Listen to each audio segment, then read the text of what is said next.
Welcome back.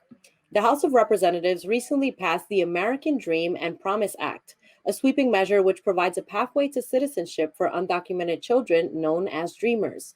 The New York State Youth Leadership Council provides free DACA information, resources, and clinics to those seeking DACA. Joining us now to share more about the new act and more is Israel Sanchez Leon, community organizer at NYSYLC, the New York State Youth Leadership Council. Welcome, Israel. Thank you so much for joining us today. No, thank you for having us. Of course. So first to start, for those who are not familiar, can you tell us about NYSYLC and your mission? Yeah, it stands for the New York State Youth Leadership Council. We usually call it the YLC for short, since it's a mouthful, but we are a women-led, queer-led, undocumented youth-led organization. We try to give undocumented youth in general, the tools to create the change they want to see in their society, in their communities, through grassroots organizing, through leadership development, through educational advancement, self-expression. And I think one of the things that's special about our organization is that although we are a nonprofit that's seeking to create change in certain social issues, we go about it in a way that's different from a lot of other spaces. You know, we value the humanity of everyone. We try to put importance on other things that people don't, like self-expression, arts, people's well-being, so we try to move away from the framework that a lot of nonprofits have. I love that. Thank you so much for sharing. And how has the organization continued to mobilize and provide resources and services to undocumented folks throughout the pandemic in particular? Yeah, it's a really interesting question because I actually came on March of last year, and it was right around the time where the pandemic was causing the shutdowns. Wow. So my role, which as community organizer, was completely meant to be outside, going to events, going to rallies, meeting people, et cetera, had to be completely shifted online. And so did all the work our organization does. It was hard to learn how to do organizing through Zoom. It's challenging when people don't have that one-on-one, way to communicate. But it's also challenging just because so many of our membership and the communities we're trying to help were directly impacted by the pandemic, by all these social issues that already exist. So it was really tough. And one of the things people forget is we ourselves are directly impacted. So we're going through our own things as well. So we shifted to Zoom events, obviously. We try to do game nights. We try to do organizing on Zoom, educational webinars.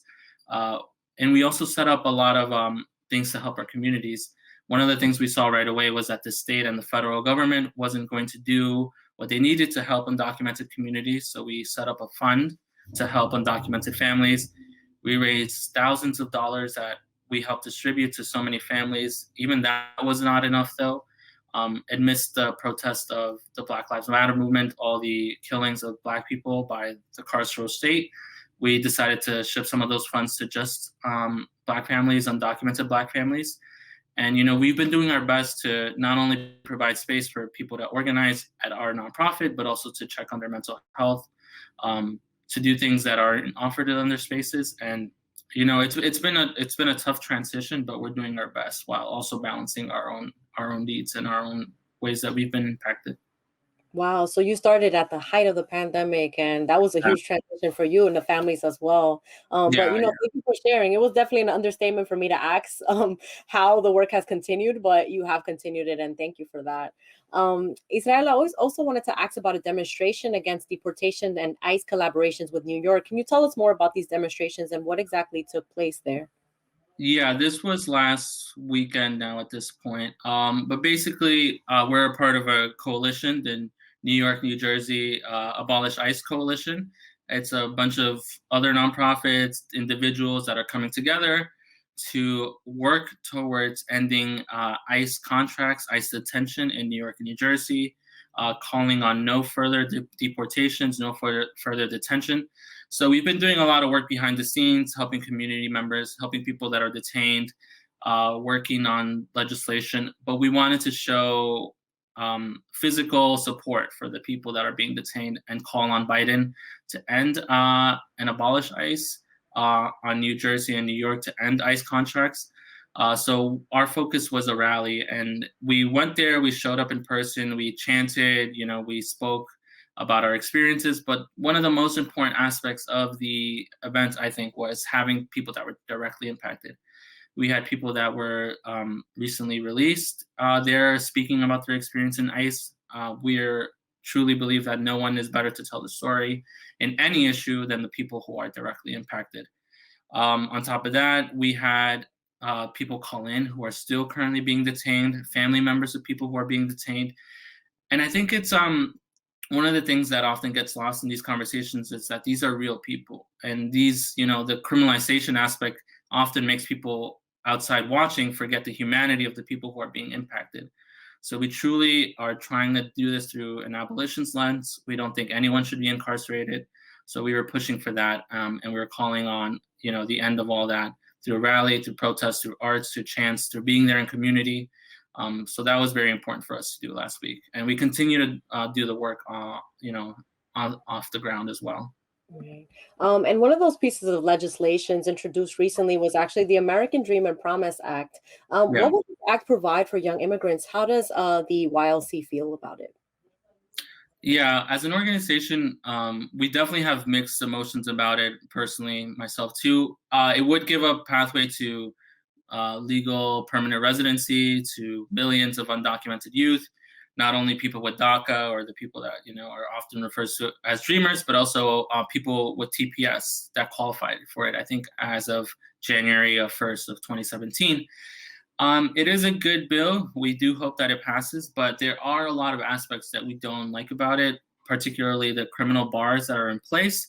So a lot of the things that people don't realize about this bill that's different from even DREAM Acts that were passed before is that there's a second round of processing conducted by DHS, which gives DHS a lot of discrepancy in denying people based on misdemeanor convictions, juvenile convictions as well, I think. So like if you went to juvie, you might be denied by the DHS officers that's processing your case, or if you're affiliated by a gang with no actual conviction of that.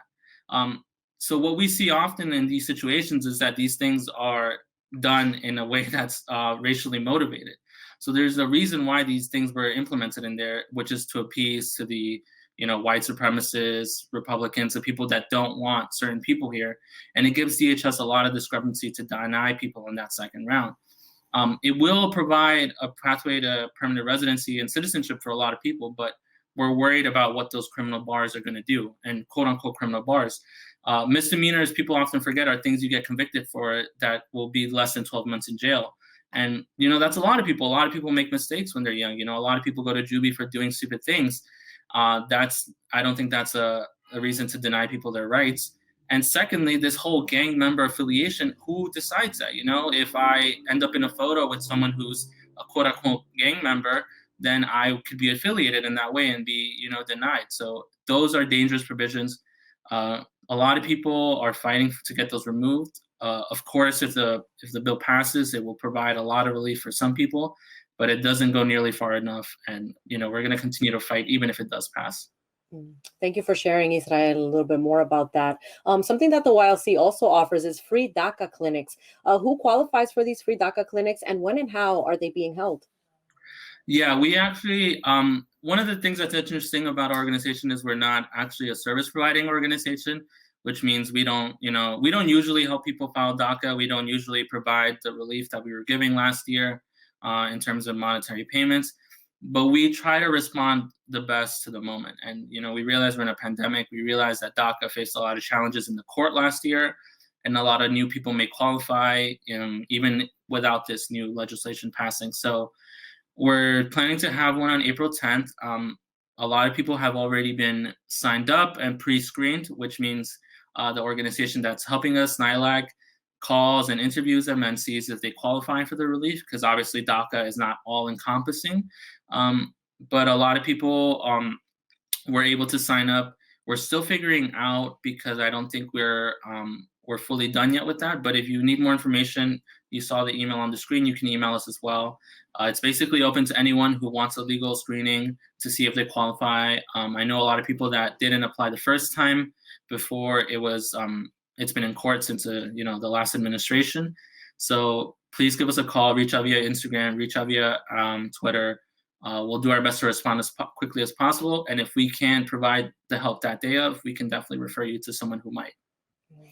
Thank you for that, Israel. Before we go, I wanted to talk a little bit more about intersectionality and solidarity with the movement and with folks, who are undocumented and who need our support, especially, our brothers and sisters here in the Bronx that we grew up with.